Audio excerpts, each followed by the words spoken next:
Good morning everyone. आज के हिंदी ज्ञान सागर चैनल में आपका बहुत बहुत स्वागत है। आज की इस वीडियो में मैं जो टॉपिक लेकर आई हूँ उसका नाम है सर्वनाम। सर्वनाम किसे कहते हैं, सर्वनाम की परिभाषा क्या होती है, सर्वनाम के प्रकार कितने होती हैं और सर्वनाम का क्या प्रयोग है हिंदी भाषा में, इन सब के बारे में आज मैं आपको विस्तार से बताऊंगी। आइए जानते हैं सर्वनाम। सर्वनाम को हम इंग्लिश में प्रोनाउन भी कहते हैं। सर्व का मतलब होता है सभी और नाम का मतलब है नाम वाले शब्द, यानी सभी नाम वाले शब्दों के स्थान पर जो प्रयोग करने वाले शब्द होते हैं उन्हें हम सर्वनाम कहते हैं। तो सर्वनाम की परिभाषा हुई संज्ञा शब्दों के स्थान पर प्रयोग किए जाने वाले शब्दों को सर्वनाम कहते हैं। जैसे मैं, तू, आप, ये, वह, जो, सो, कोई, कुछ, कौन, क्या। हिंदी में सर्वनामों की इनकी संख्या 11 मानी गई है। अब आगे हम बताते हैं कि सर्वनाम के 6 भेद होते हैं। वो 6 भेद कौन कौन से होते हैं उनके बारे में बताने से पहले मैं आपको बताना चाहूंगी कि सर्वनाम का प्रयोग क्यों किया जाता है। जैसे भाषा में सुंदरता बनाने के लिए और आकर्षक बनाने के लिए सर्वनाम का प्रयोग किया जाता है। किस प्रकार से, वो 2-3 लाइनों के माध्यम से मैं आपको बताती हूँ। जैसे मैं आपको संज्ञा का प्रयोग करके बताऊंगी, फिर आपको पता चल जाएगा कि क्या अंतर आ रहा है भाषा में। जैसे राम अयोध्या के राजा दशरथ के पुत्र थे। राम पिता की आज्ञा मानकर राम 14 वर्ष के वनवास के लिए वन में गए। राम के साथ राम की पत्नी सीता और राम के भाई लक्ष्मण भी गए। राम जब वनवास से लौटे तो प्रजा ने राम का बहुत बहुत स्वागत किया। अब आपने ये जो मेरी बात सुनी, इसमें राम संज्ञा कई बार ये नाम आया है, तो यहाँ पर ये भाषा अजीब व गरीब हो गई है। अगर हम इस भाषा को इस प्रकार से बनाए सर्वनामों के प्रयोग के सहित, तो इस भाषा में सुंदरता भी आ जाएगी। जैसे अगर हम कहें कि राम अयोध्या के राजा दशरथ के पुत्र थे, अपने पिता की आज्ञा मानकर वे 14 वर्ष के लिए वन में गए। उनके, जो हमने राम कहा था संज्ञा, उसके स्थान पर उनके साथ उनकी पत्नी सीता और उनके भाई लक्ष्मण भी गए। वे जब वनवास से लौटे तो उनका बहुत स्वागत किया गया। तो जो राम संज्ञा शब्द बार बार आ रहा था, उनकी जगह पर हमने जो शब्द प्रयोग किए हैं वो किए हैं अपन, राम, अपने, उनके, वे इत्यादि।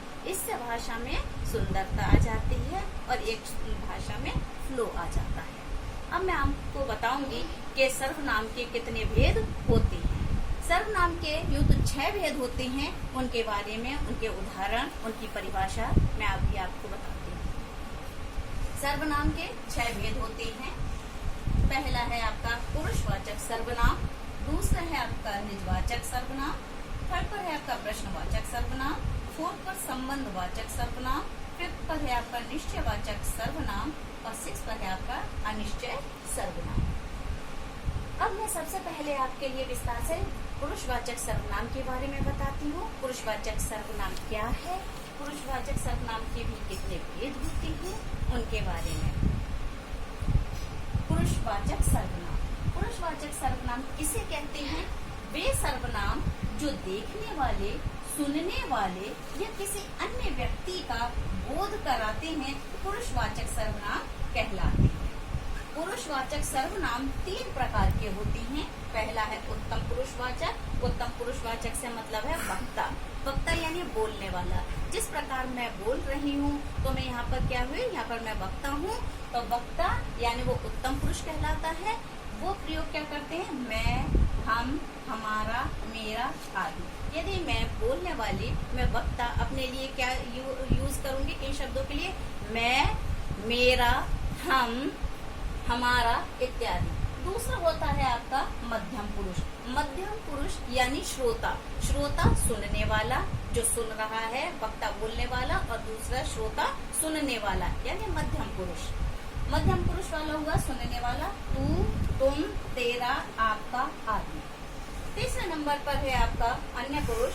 अन्य व्यक्ति जिसके बारे में वक्ता बात कर रहा है, श्रोता सुन रहा है, तीसरे के बारे में बात हो रही है। तीसरा यानी अन्य के बारे में। अन्य व्यक्ति वह है, उसके उदाहरण है वह, वे, ये, उन्हें आदि। ये सारे जो भेद अभी बताए गए हैं, उत्तम पुरुष, मध्यम पुरुष, अन्य पुरुष, ये पुरुषवाचक सर्वनाम के 3 भेद हैं। इन्हें उदाहरण के माध्यम से जानने का प्रयास करते हैं। उत्तम का उदाहरण जैसे मैं पढ़ता हूँ।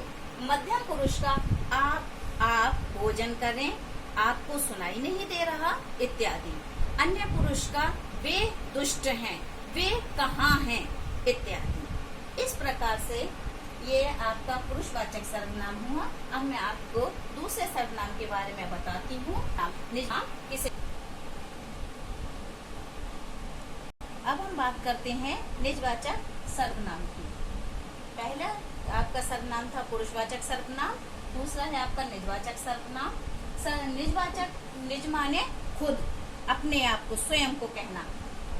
इसकी परिभाषा है जिन सर्वनाम शब्दों का प्रयोग कर्ता के साथ, कर्ता यानी करने वाला, कार्य करने वाला कर्ता कहलाता है, कर्ता के साथ अपनेपन का बोध कराने के लिए किया जाता है, वे शब्द निजवाचक सर्वनाम कहलाते हैं। जैसे स्वयं, आप, ही, खुद, आप आदि। इसे उदाहरण के माध्यम से जानने का प्रयास कीजिए।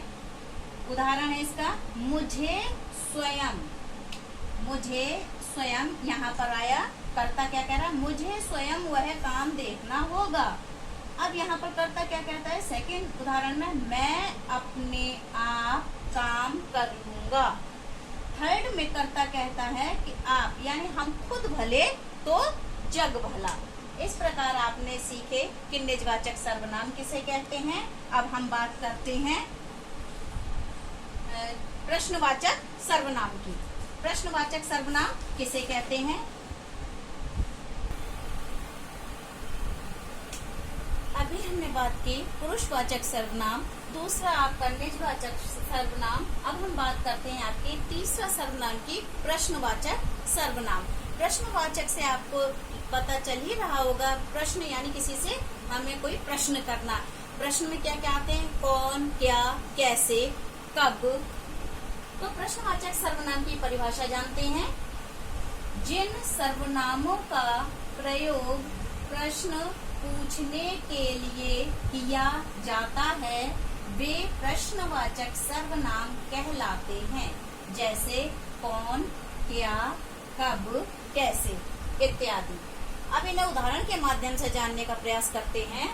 उदाहरण, अभी अभी कौन आया, यानी अभी जो हमने प्रश्न किया कि अभी अभी कौन आया, तो ये जो कौन शब्द है वो प्रश्नवाचक सर्वनाम है।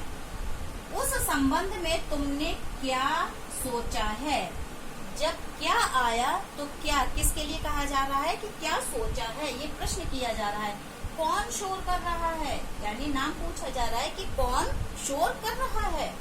तुम क्या कर रहे हो, तो यहाँ पर कौन, क्या, कौन, कैसे, तो ये सब आपके प्रश्नवाचक सर्वनाम में आते हैं। अब मैं आपको बताती हूँ संबंधवाचक सर्वनाम। संबंधवाचक सर्वनाम किसे कहते हैं। इसमें सर्वनाम का संबंध जब दूसरे सर्वनाम से होता है उसे सर्वनाम संबंध कहते हैं। उसे मैं अभी आपको लिखकर बताती हूँ। अब हम बात करते हैं संबंधवाचक सर्वनाम की। संबंधवाचक सर्वनाम किसे कहते हैं। जैसा कि आपको नाम से ही पता चल रहा होगा, संबंध यानी एक सर्वनाम का दूसरे सर्वनाम से संबंध। इसकी परिभाषा है, जो सर्वनाम शब्द किसी दूसरे से सर्वनाम से संबंध का बोध कराएं, उसे संबंधवाचक, वाचक कहते हैं बताने वाले को, यानी संबंधवाचक सर्वनाम कहते हैं।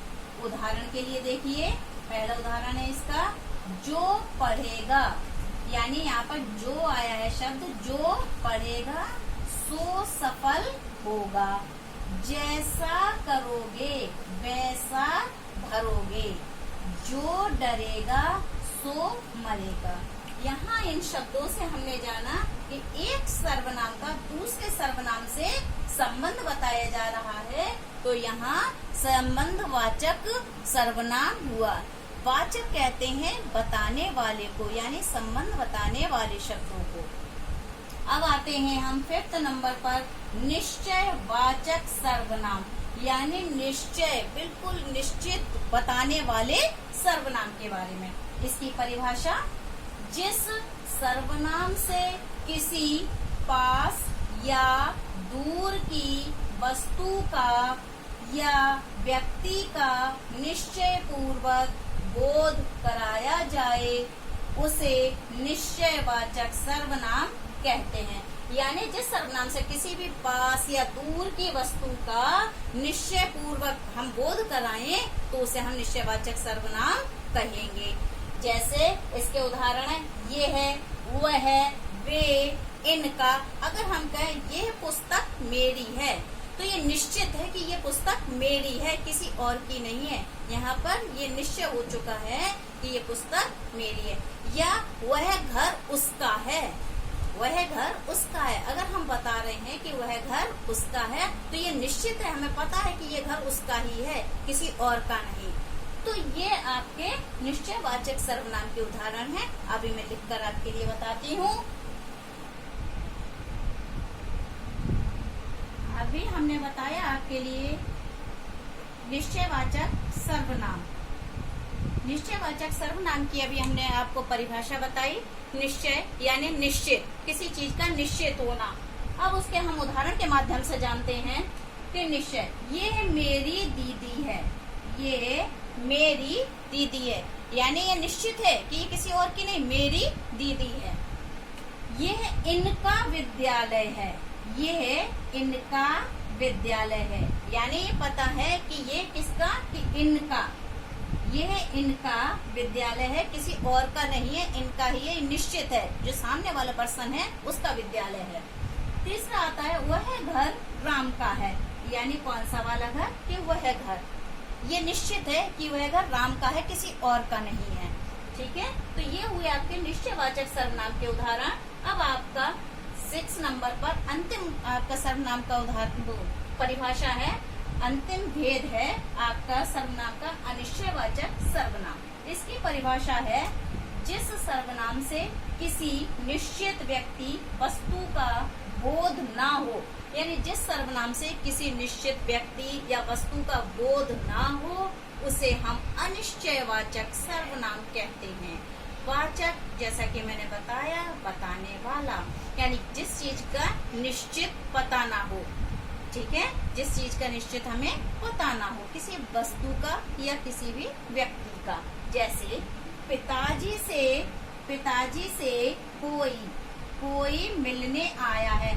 अब वो कौन है, कोई कौन है, उसका नाम नहीं पता है, उसके बारे में हम जानते नहीं है, तो कोई मिलने आया है, तो क्या है ये, अनिश्चित, अनिश्चयवाचक सर्वनाम। वो है कुछ लेकर आया है, वो है कुछ लेकर आया है। अब ये निश्चित नहीं है कि वो क्या लेकर आया है, जो हम सोच रहे हैं वो लेकर आया है, यानी कुछ लेकर आया है, तो ये क्या हुआ आपका अनिश्चयवाचक सर्वनाम।